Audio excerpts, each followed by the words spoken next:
Hello and welcome back. Now we're going to be dealing with something we call definite and indefinite words. Basically what it means, let's take this example in English. The word of house. To make it definite, you say the house. To make it indefinite, you say a house, any house.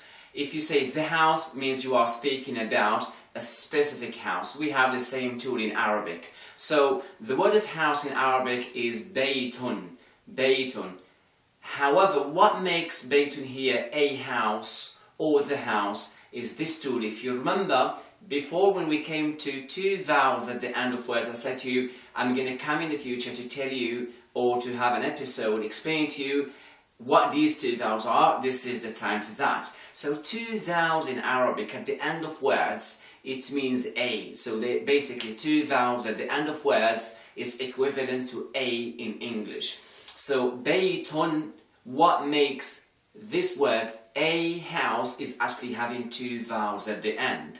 Which means if it's definite, if it's the house, then it shouldn't have two vowels at the end.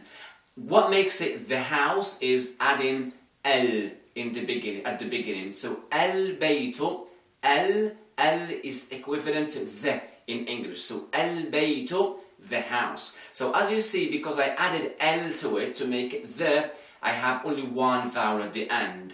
Because you cannot have L and double vowel, because it's like having in English a, the together, and that doesn't exist. So whether it's a house or the house.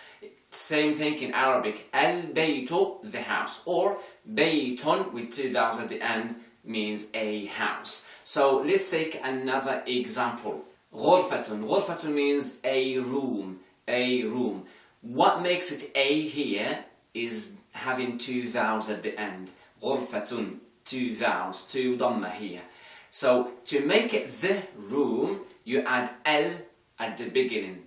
L, غرفة, and obviously you have only one vowel because two vowels means a and L means the. So you can't have L and two vowels at the same time. So whether it's al-ghurfatu or ghurfatun. Another example, fatatun. Fatatun means a girl. What makes it a girl here is having two vowels at the end, having two dhammas at the end. It can be two fatha, it can be two kasra, basically double vowel. And we're going to come in a later chapter to explain the difference between having two dhammas or two kasras or two fathas. But double vowel, whether it's fatha or dhamma or kasra, means a in Arabic. So fatatun means a girl. What makes it a here is having two vowels at the end. To make it the girl, you add L at the beginning. So al-fatatu. Another example, thallajatun. Thallajatun means a fridge. What makes it a fridge here is having two vowels.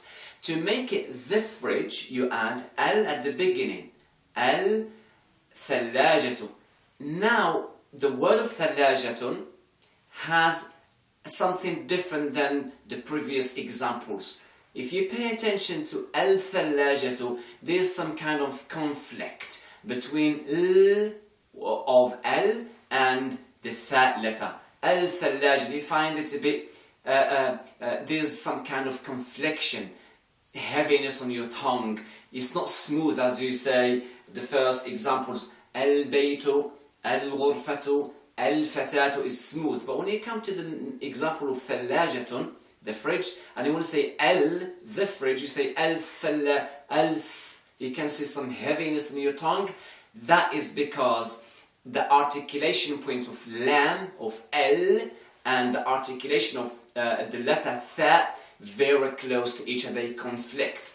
We have a solution for that, which I will explain to you in the next lesson now.